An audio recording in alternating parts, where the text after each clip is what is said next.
The ship was cold. It was always cold. Yuna pulled her jacket tighter around her body and walked through the metal hallway. Her boots made soft sounds on the floor. Around her, the Valari moved in groups. They were tall. They were covered in thick fur. Their eyes glowed yellow in the dim light of the ship. They looked like wolves that had learned to walk on two legs. None of them looked at her. Yuna had been on this ship for 3 months now. 3 months of eating alone. 3 months of working alone. 3 months of being the only human in a place where humans were not welcome. She reached the medical bay and pressed her hand against the door panel. The door slid open with a soft hiss. Inside, the room was clean and white. Medical tools hung on the walls. Beds lined one side of the room. This was her space, the only place on the ship where she felt like she belonged. Yuna sat down at her desk and turned on her computer. She had work to do. Reports to write. Supplies to count. The Valari did not trust her with much, but they let her do this. They let her be their medic because no one else wanted the job. The door opened behind her. Yuna did not turn around. She knew who it was by the sound of his footsteps. Heavy, slow, full of power. Human. Yuna turned her chair. Pack leader Rovan stood in the doorway. He was taller than the others. His fur was dark gray, almost black. A long scar ran across his face from his left ear to his jaw. His yellow eyes looked at her like she was something small, something weak. Pack leader, Yuna said. She kept her voice calm. How can I help you? Rovan walked into the room. He moved like a predator. Every step was careful. Every movement had purpose. He stopped in front of her desk and looked down at her. The cubs need their health checks, he said. His voice was deep and rough. You will do them today. Yuna nodded. Yes, pack leader. I will go to the nursery this afternoon. Rovan did not leave. He stood there, watching her. Yuna felt uncomfortable under his gaze, but she did not look away. She had learned that looking away was a sign of weakness to the Valari, and she could not afford to be weak. Why did you come here, human? Rovan asked suddenly. Yuna blinked. In 3 months, no one had asked her this question. I wanted to help, she said. The Alliance needed medics on Valari ships. I volunteered. You volunteered to live among those who do not want you? Yes. Rovan made a sound in his throat. It might have been a laugh. It might have been something else. Humans are strange creatures, he said. You are soft. You are weak. You have no claws, no fangs, no fur to keep you warm. Yet you think you can survive among us. Yuna felt anger rise in her chest, but she pushed it down. I have survived for 3 months, she said quietly. Surviving is not living, Rovan said. You walk through this ship like a ghost. You eat alone. You sleep alone. You have no pack, no family, no one who would fight for you, no one who would die for you. He leaned closer. That is not life, human. That is just waiting for death. He turned and walked out of the room. The door closed behind him. Yuna sat alone in the silence. Her hands were shaking. She looked down at them and took a deep breath. Then another. She would not cry. She had cried enough in the first month. She had learned that tears changed nothing. The Valari did not care about her tears. They did not care about her at all. She stood up and walked to the window. Outside, stars filled the darkness of space. Millions of them. Billions of them. Each one a sun with planets spinning around it. Each planet with its own stories. Its own people. Its own problems. Yuna pressed her hand against the cold glass. Somewhere out there was Earth. Her home. Her family. Her mother who had begged her not to go. Her father who had said he was proud of her. Her little brother who had cried at the spaceport, she missed them. She missed them so much that sometimes she could not breathe, but she could not go back. Not yet. She had signed a contract. 2 years on this ship. 2 years of service to the Alliance. 2 years of trying to build bridges between humans and VLARI. So far, she had built nothing. The afternoon came quickly. Una gathered her medical supplies and walked to the nursery. It was on the other side of the ship, in the section where the families lived. She had only been there once before, on her first day. A female Velari had shown her around. The female had not spoken to her since. The nursery door was guarded by 2 warriors. They were young males with brown fur and sharp teeth. They watched Una approach with suspicious eyes. "I am here to check on the cubs," Una said. She held up her medical bag. "Pack Leader Rovan sent me." The guards looked at each other. One of them spoke into a small device on his wrist. A moment later, the door opened up while Una stepped inside. The nursery was warm. Warmer than anywhere else on the ship. Soft lights glowed from the ceiling. The floor was covered with thick mats and blankets. And everywhere, cubs were playing. There were 12 of them. Small furry bodies with big ears and bright eyes. They tumbled over each other, biting and scratching and growling. It was play, Una knew. They were learning to fight. Learning to be warriors. One of the cubs noticed her. It was a female with gray fur like Rovan's. She was smaller than the others. Her left ear had a small notch in it. She stopped playing and stared at Una with curious eyes. "What are you?" the cub asked. Una smiled. It was the first time anyone on this ship had shown interest in her. "I am a human," she said. "My name is Una." "You have no fur," the cub said. She walked closer, her nose twitching. "Are you cold?" "A little," Una admitted. "I am Tira," the cub said. "Why are you here?" "I am a medic. I help sick people get better. I am here to make sure you and the other cubs are healthy." Tira tilted her head. "Are you part of the pack?" Una's smile faded a little. "No," she said honestly. "I am not part of the pack. Why not?" Before Una could answer, a sharp voice cut through the air. "Tira, get away from the human." A female Velari rushed forward and grabbed Tira by the arm. She pulled the cub behind her and glared at Una with angry eyes. "Do your job and leave," the female said. "Do not speak to the cubs." Una nodded. She did not argue. She had learned that arguing made things worse. She spent the next hour checking each cub. She measured their height and weight. She listened to their hearts. She looked at their teeth and claws. The cubs were healthy, strong, growing fast.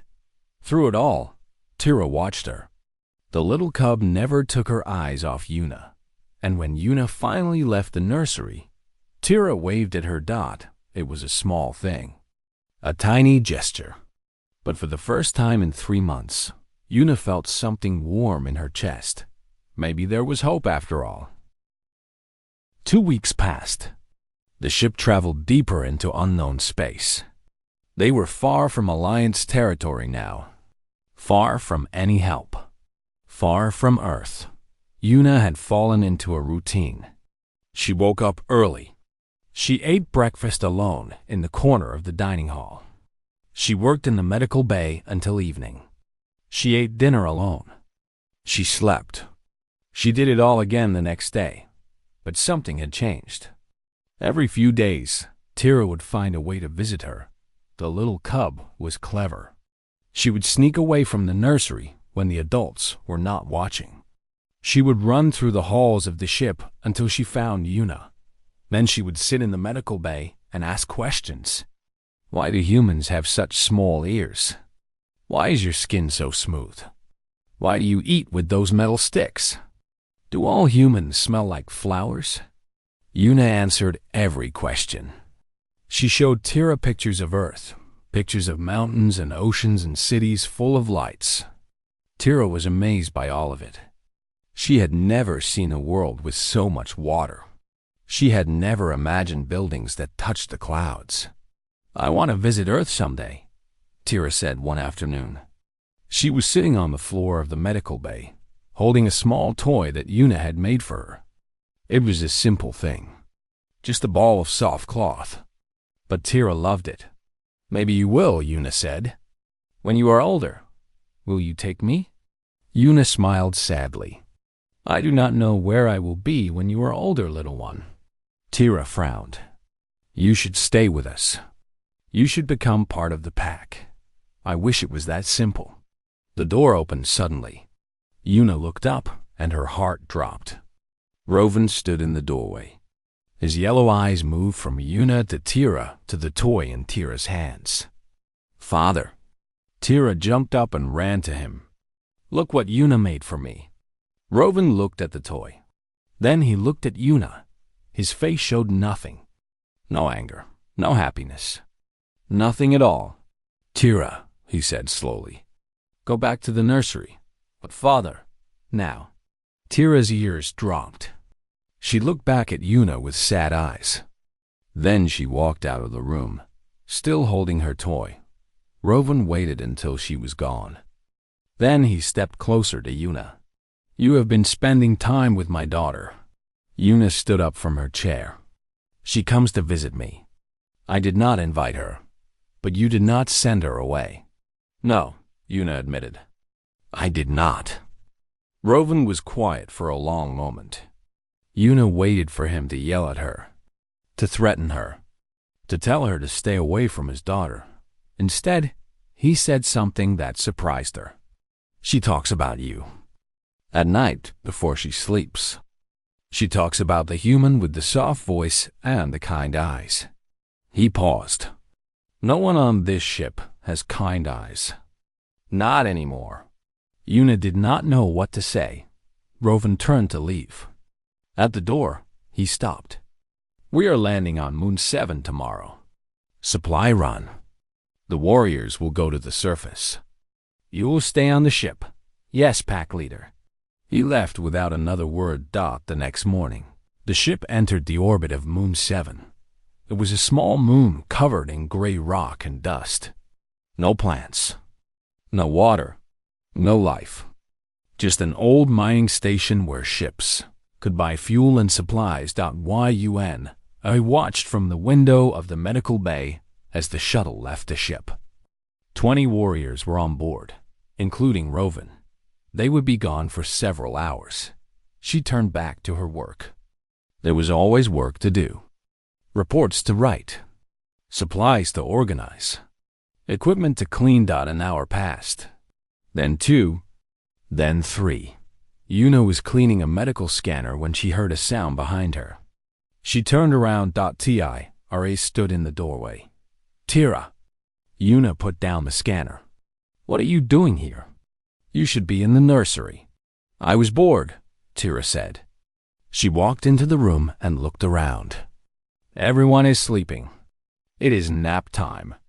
But I am not tired. Your father will be angry if he finds out you left the nursery alone. Father is not here." Tira smiled. It was a mischievous smile. A smile that said she knew she was being bad and did not care. "Can we play?" Yuna sighed. She should send Tira back. She should call someone to take the cub to the nursery. She should follow the rules. But Tira was looking at her with those big yellow eyes. Those hopeful, happy eyes. And Yuna could not say no. "Fine," she said. But only for a little while. They played with the cloth ball. They threw it back and forth. Tira was fast. Her small hands caught the ball every time. She laughed and jumped and ran around the room. Yuna laughed too. It was the first time she had laughed in months. Then the ship shook. It was a sudden, violent movement. Yuna fell against the wall.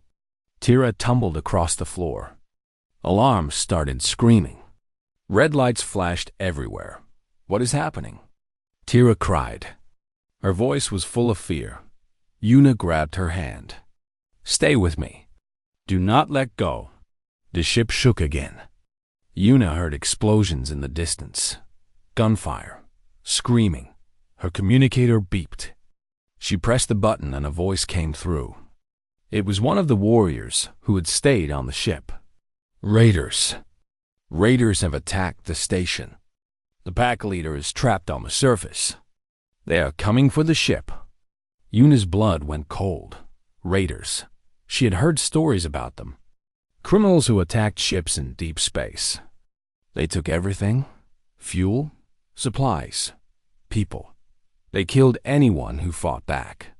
We need to hide, Yuna said. She pulled Tira toward the door. Come with me. I know a place. They ran through the halls. Smoke filled the air. The lights flickered on and off. Yuna could hear fighting somewhere ahead. Growls and screams and the sound of plasma guns. She turned down a side corridor. There was a storage room at the end. It was small and dark. No one would look there. They were almost there when the wall in front of them exploded. Yuna threw herself over Tira. Metal and rock flew past them. When the dust cleared, Yuna looked up. 3 figures stood in the hole in the wall. They were tall and thin. Their skin was pale blue. Their eyes were black. They wore armor covered in spikes and carried plasma rifles. Raiders that one of them saw Yuna and Tira. He smiled. It was an ugly smile. A hungry smile. Look what we have here, he said. A human and a Valari pup. Both will sell for good money. Yuna stood up slowly. She pushed Tira behind her. Run, she whispered to the cub. Run and do not look back. I will not leave you, Tira said. Her voice was shaking. I am scared. I know, little one. But you have to be brave. Run to the shuttle bay. Find your father. Go. The raiders moved closer. The leader raised his rifle. No one is running anywhere, he said. Yuna looked at Tira. She looked at the raiders. She thought about her mother on Earth. She thought about her father. She thought about her little brother. Then she did something stupid. Something brave. Something human. She ran at the raiders. Now, Tira. Run. The leader fired his rifle. The plasma bolt flew toward Yuna. She dodged to the side. It missed her by inches. She crashed into the nearest raider and knocked him down. His rifle flew from his hands. Behind her, she heard small footsteps running away. Tira was escaping. The other 2 raiders grabbed Yuna. They threw her to the ground. One of them kicked her in the stomach. Pain exploded through her body. She could not breathe. Stupid human, the leader said. He pointed his rifle at her head. Now you die. Yuna closed her eyes. The gunshot never came. Instead, she heard a roar. A terrible, powerful roar that shook the walls. She opened her eyes. Rovan stood at the end of the corridor. His fur was covered in blood. His eyes burned with rage. Behind him stood a dozen warriors. They had come back. The raiders tried to run. They did not get far. Yuna lay on the cold floor and watched the Valari tear the raiders apart. It was violent. It was brutal. It was over in seconds. Then Rovan was kneeling beside her. His face was close to hers. His yellow eyes looked into her eyes. Where is Tira? He asked. His voice was desperate. Where's my daughter? Safe, Yuna whispered. I sent her to the shuttle bay. Rovan closed his eyes. When he opened them again, something had changed. Something in the way he looked at her. You saved her, he said. She is just a child. I could not let them take her. Rovan helped her sit up. His hands were gentle, gentler than she expected. You are hurt, he said. I will be fine. He looked at her for a long moment. Then he picked her up in his arms and carried her to the medical bay. It was the first time any Valari had touched her with kindness. The ship was damaged but not destroyed. The raiders had been stopped before they could do too much harm. 5 Valari warriors were dead. Many more were injured. Yuna worked through the night, treating wounds and setting broken bones. No one complained about being treated by a human. Not anymore. Rovan stayed with her the entire time. He helped her move patients. He brought her water when she forgot to drink.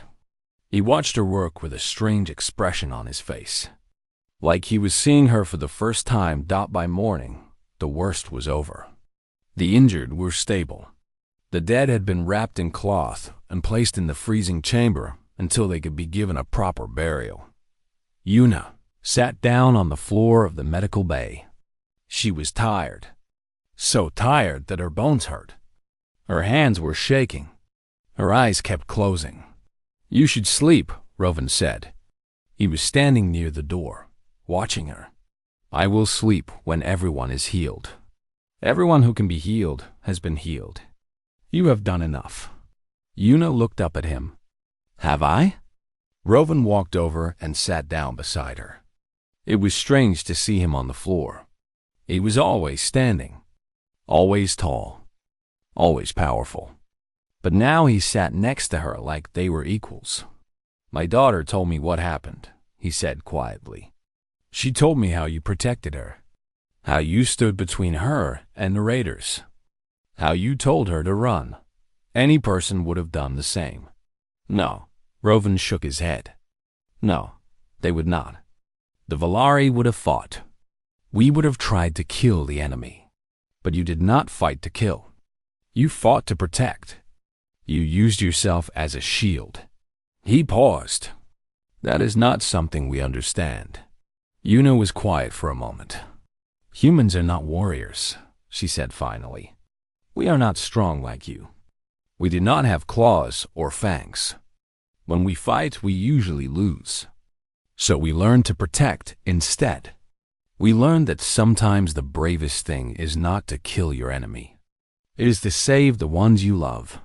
Rovan thought about this. "And Tira? Do you love her?" The question caught Yuna by surprise. She thought about the little cub with the gray fur and the curious eyes. She thought about their conversations in the medical bay. She thought about the cloth ball and the laughter and the stories about Earth. "Yes," she said. "I think I do." Rovan nodded slowly. "Then I owe you a debt. A debt that cannot be repaid. You owe me nothing." "I owe you everything?" He stood up and held out his hand. "Come, you need to rest. I will take you to your quarters." Yuna took his hand. He pulled her to her feet. For a moment, they stood close together. Yuna could feel the heat from his body. She could smell his fur. It smelled like smoke and blood and something else. Something warm. She pulled away and walked toward the door. Rovan followed her. The ship was quiet. Most of the crew was sleeping. They walked through the empty halls in silence. When they reached Yuna's quarters, she stopped and turned to face him. "Thank you," she said, "for coming back, for saving me. Thank you for saving my daughter." She smiled. It was a small smile, but it was real. "Good night, pack leader. Good night, Yuna." It was the first time he had used her name. 3 days later, the ship landed on another moon. This one was different from Moon 7. It had trees and water and small creatures that ran through the forests. It was beautiful. The crew needed supplies. Real supplies. Food and medicine and parts to repair the ship. A small group would go to the surface. Warriors, mostly. But also Yuna. "You will come with us," Rovan said. It was not a question. "We may find injured people at the settlement. You can help." Yuna nodded. "I will get my medical bag." The shuttle landed in a clearing near the settlement. It was a small village with wooden buildings and dirt roads. The people who lived there were furry creatures with long tails and gentle eyes. They welcomed the Valari with open arms. Yuna walked through the village, looking at everything. The buildings were simple but clean. Children played in the streets. Old people sat on benches and watched the world go by. It reminded her of villages on Earth, villages where life was slow and peaceful. She was so busy looking around that she did not notice Tira. The little cub had snuck onto the shuttle. She had hidden in a storage box until they landed. Now she was running through the village, exploring everything, touching everything, asking questions to everyone she met. No one had noticed she was missing from the ship. Tira, Yuna called when she finally saw her. What are you doing here? Tira ran over to her, tail wagging. I wanted to see a real planet. I have never been on a planet before. Your father is going to be so angry. Father does not have to know. Tira smiled her mischievous smile. Please, Yuna? Please let me stay? Just for a little while? Yuna sighed. She should tell Rovan. She should send Tira back to the shuttle immediately. But the cub looked so happy, so excited. How could she say no? Fine, she said. But you stay with me. Do not wander off. Do not touch anything dangerous. Understand? I understand. They walked through the village together. Tira asked 1,000 questions about everything she saw. What were those animals? What were those plants? Why did the buildings have so many windows? Why did the people have such long tails? Yuna answered as best she could. She held Tira's hand to keep her close. She felt happy, happier than she had felt in a long time. Then everything went wrong. The explosion came from nowhere. One moment, the village was peaceful. The next moment, fire and smoke filled the air. Buildings collapsed. People screamed. Children cried. Raiders. Again, they came from the forest. Dozens of them. They were different from the ones who had attacked the ship. These ones wore black armor. They carried bigger guns. They moved like soldiers. The Valari warriors fought back immediately. Plasma bolts flew through the air. Bodies fell on both sides. The village became a battlefield. Yuna grabbed Tira and ran. She did not know where she was going. She just knew she had to get the cub to safety. They ran behind a building. They ran through an alley. They ran toward the edge of the village where the forest began. They almost made it. A raider stepped down in front of them. He was big. Bigger than any raider Yuna had ever seen. His armor was red instead of black. A leader. Stop, he said. He raised his rifle. Do not move. Yuna stopped. She pushed Tira behind her. Her heart was beating so fast she thought it might explode. Let the child go, she said. Her voice was shaking. Take me instead. I am worth more. Humans sell for good money. The raider laughed. I will take both of you. Behind them, Yuna heard footsteps. More raiders were coming. They were trapped. She looked around desperately. There had to be a way out. There had to be something she could do. Then she saw it. A small hole in the wall of the building next to them. Small enough for a cub to fit through. Too small for an adult. She knelt down and grabbed Tira's shoulders. Listen to me, she whispered. There is a hole in the wall. You are going to crawl through it and run. Run as fast as you can. Find your father. Tell him where I am. No. Tears were falling from Tira's eyes. I will not leave you. You have to, little one. You have to be brave. I am scared. I know. I am scared too. Yuna hugged her tightly. But I need you to do this for me. Please, Tira. Please. The raiders were getting closer. Tira looked at the hole. She looked at Yuna. Then she nodded. I will bring father, she said. I promise. Go, now. Tira ran to the hole and started crawling through. The raider leader saw what was happening. He raised his rifle and aimed at the hole. Yuna did not think. She jumped in front of the rifle. The plasma bolt hit her in the back. Pain. More pain than she had ever felt. fire spreading through her body. She fell to the ground. She could not move. She could not breathe. The world was spinning, but she heard something. Something wonderful. Small footsteps running away. Tira had escaped. Una smiled. Then everything went dark. Rovan heard his daughter screaming before he saw her. He turned from the battle just as Tira came running out of an alley. Her fur was covered in dust. Her eyes were wild with fear. Tears streamed down her face. "Father! Father!" He caught her in his arms and held her tight.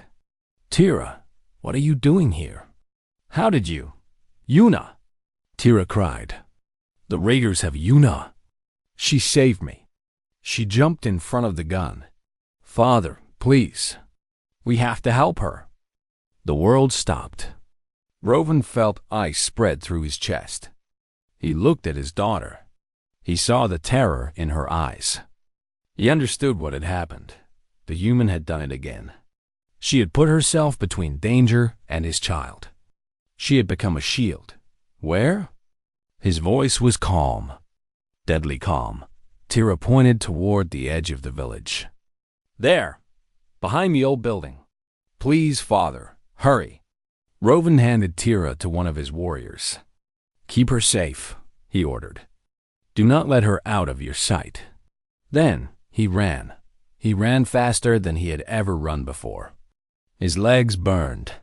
His lungs screamed for air. He did not care. He had to get to Una. He had to save her. He found the raiders behind the old building. There were 6 of them. The leader in red armor was standing over Una's body. She was lying on the ground. She was not moving. Blood was spreading beneath her, dark and wet. Rovan did not slow down. He did not stop. He crashed into the raiders like a storm.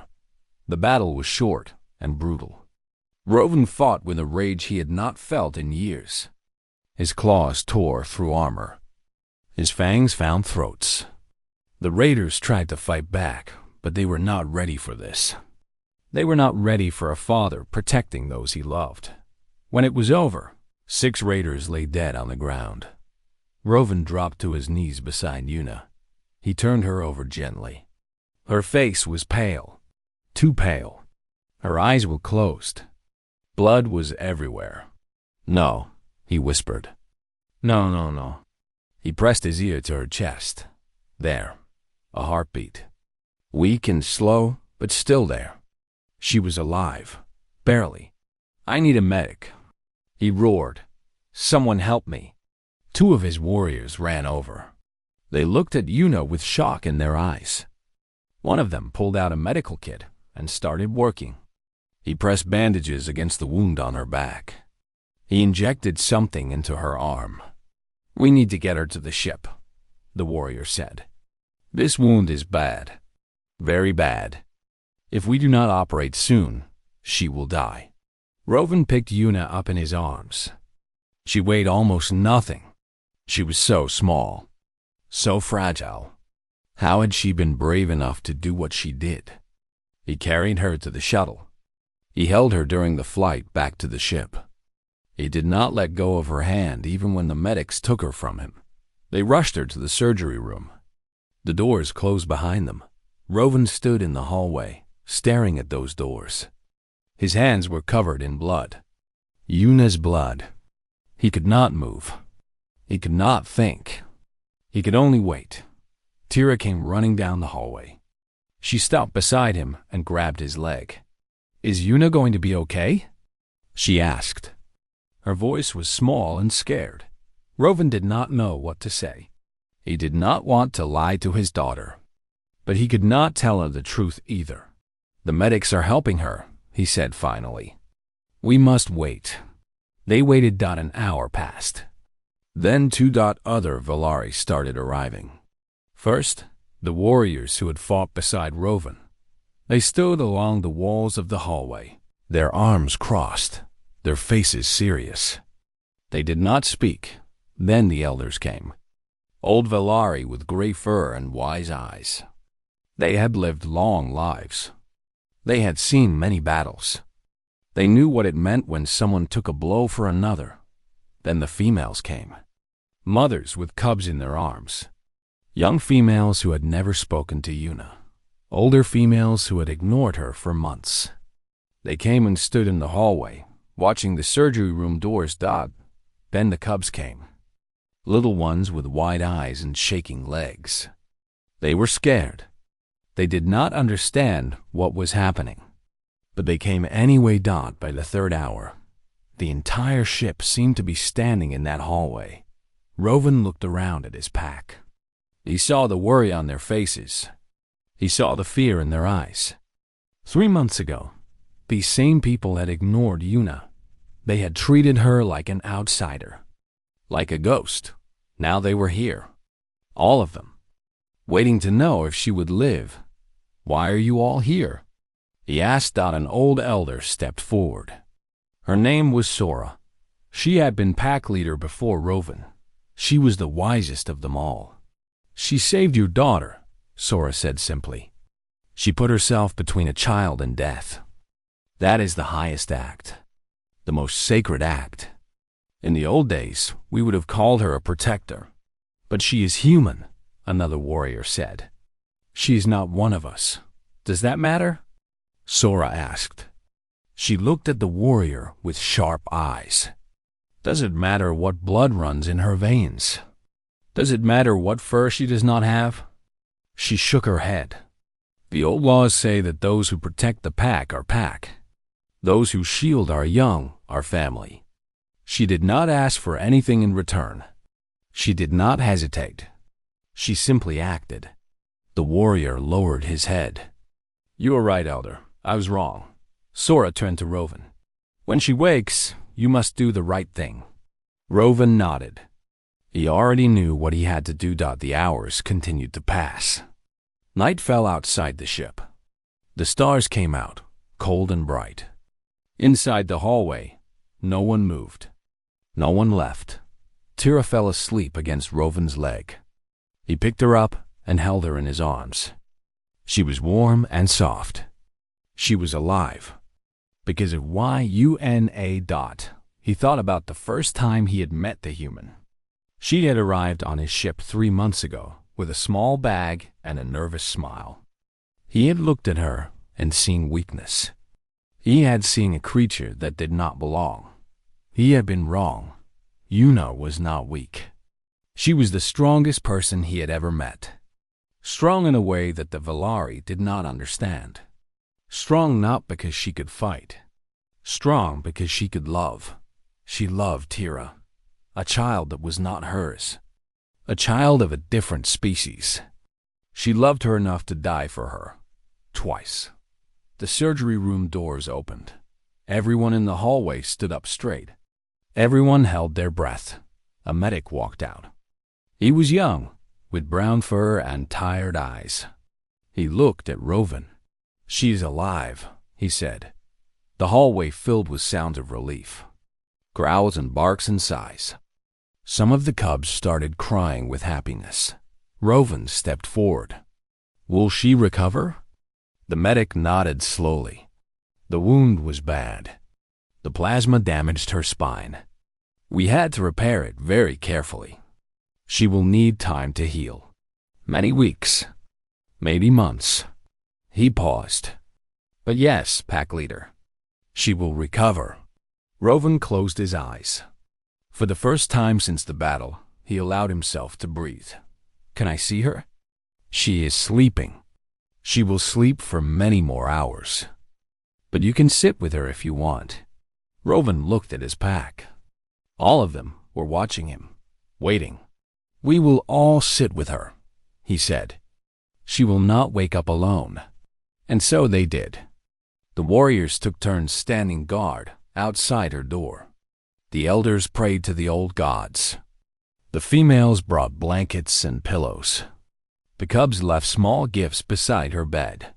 Flowers from the planet's surface. Drawings made with clumsy hands. Little tokens of love. Rovan sat in the chair beside her bed. He held her hand in his. It was small and warm. so different from Valari hands. No claws, no fur, just soft skin and delicate fingers.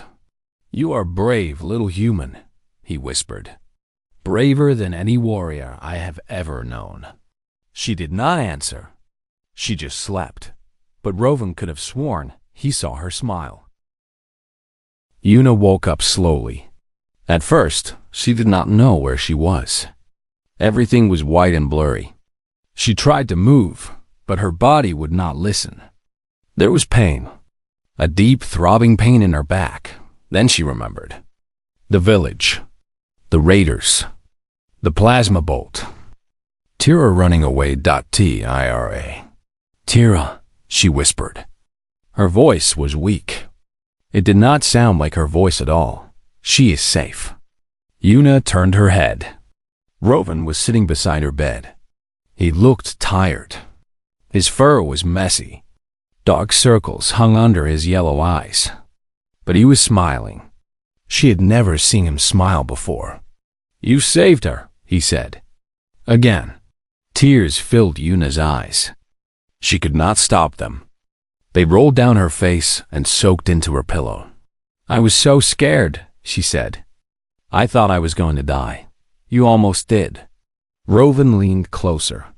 The medic said the plasma bolt nearly destroyed your spine.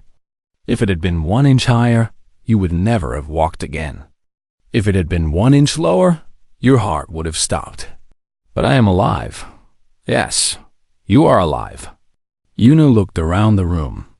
She saw flowers on the table beside her bed. She saw a drawing stuck to the walls. She saw gifts piled in the corner. Toys and books and little things that sparkled in the light. What is all this? She asked. Gifts. From the pack. Rovan picked up one of the drawings. It showed a figure with no fur standing next to a small cub. Above them, a large sun shone down.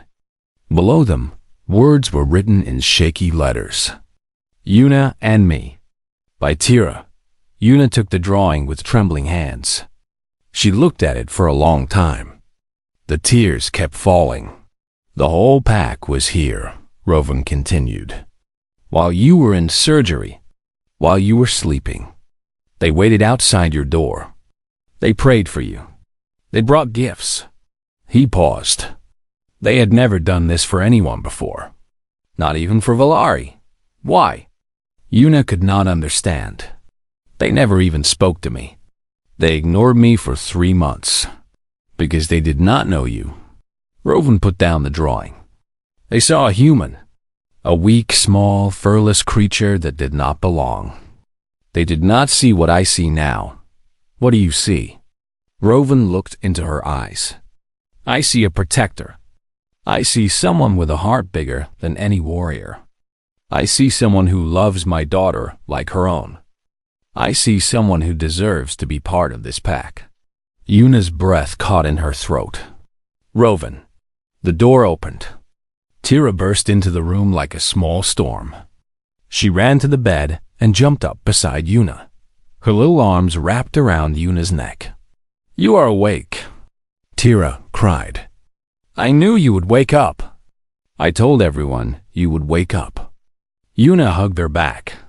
She held the little cub as tight as she could. I promised I would not leave you. Did I not? You did. Tira pulled back and looked at her with serious eyes. You kept your promise. Now I have to keep mine. What promise? Tira smiled. I promised Father that when you woke up, I would ask you something important. She took a deep breath. Yuna, will you be my pack? Will you be my family? Yuna looked at Tira. Then she looked at Rovan. The pack leader nodded. In the old days, he said, when someone saved a child of the pack, they were given a choice. They could leave with gifts and honor, or they could stay and become family. He stood up and walked to the bed. Yuna, I am giving you that choice now. Yuna did not know what to say. Her heart was beating so fast. I am human. I am not Valari. You are human, Rovan agreed. But you have the heart of a Valari. You have proven yourself twice. No one in this pack doubts you anymore." He held out his hand. "Stay with us. Be part of our family. Let me honor you the way you deserve to be honored." Yuna looked at his hand. She thought about Earth. She thought about her parents and her brother. She thought about everything she had left behind. Then she thought about Tira, about the conversations in the medical bay, about the cloth ball, about the laughter and the joy. She thought about Rovan, about the way he had looked at her when she woke up, about the way he had smiled. She had spent 3 months being alone, 3 months being a ghost. Now she had a chance to belong somewhere, to have a family again. She took his hand. "Yes," she said, "I will stay." The next day, the whole pack gathered in the main hall. It was the biggest room on the ship. Hundreds of Velari stood together, their eyes fixed on the stage at the front. Yuna walked slowly. Her back still hurt. A young warrior walked beside her, ready to catch her if she fell. But she did not fall. She walked with her head held high. Rovan waited for her on the stage. He was wearing ceremonial armor, gold and silver plates that shone in the light. On his head was a crown of bones, the mark of a pack leader. Yuna climbed the steps and stood before him. The room was silent. No one moved. No one breathed. Rovan spoke in a loud voice that everyone could hear. 3 months ago, this human came to our ship. We did not welcome her. We did not accept her. We were wrong. He took a step closer to Yuna. This human has shown us what courage truly means. Not the courage to kill. Not the courage to fight. The courage to protect. The courage to love. The courage to give everything for someone else. He turned to face the crowd. Twice, she put herself between my daughter and death. Twice, she was willing to die so that Tira could live. This is the highest act, the most sacred act. By the old laws, she has earned the right to be called Pack. The crowd growled. Not an angry growl. A sound of agreement. Rovan turned back to Yuna. He reached up and removed his crown of bones. He held it in his hands for a moment. Then he placed something else on her head. A simple band of silver. The mark of a protector. "Yuna," he said, "I give you this band to show everyone that you are one of us. You are Pack. You are family. From this day until your last day, you will never be alone again." Tears were falling down Yuna's face. She did not try to stop them. Rovan stepped closer. He leaned down until his forehead touched hers. It was the highest honor among the Velari. The bond of family. The promise of forever. "You are Pack now," he said softly. "You always will be." Behind her, Yuna heard the crowd begin to howl. It started quiet and grew louder. A song of welcome. A song of acceptance. A song that said she belonged. Tira ran up to the stage and grabbed Yuna's hand. "You are my family now," she said happily. "Really and truly." Yuna laughed through her tears. She picked up Tira and held her close. She looked out at the crowd of Velari. These strange, furry, wolf-like aliens who had ignored her for so long. Who had called her weak and small. Who had said she would never survive. Now they were howling for her. Welcoming her. Loving her. She was not a ghost anymore. She was not an outsider. She was Pack. That night, Yuna sat in the observation room and looked out at the stars. Tira was asleep in her lap, curled up like a small ball of fur. Rovan sat beside her, his shoulder touching hers. "Do you miss Earth?" he asked quietly. Yuna thought about it.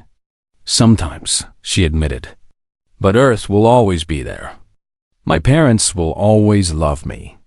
My brother will always write me letters." She looked down at Tira. "Now I have a second family. A second home. Is it enough?"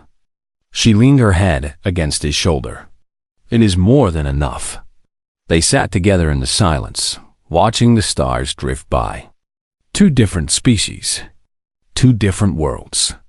The one pack, one family. Somewhere in the distance, a new star appeared. It burned bright and beautiful, a tiny light in the endless darkness. Una smiled. She was home.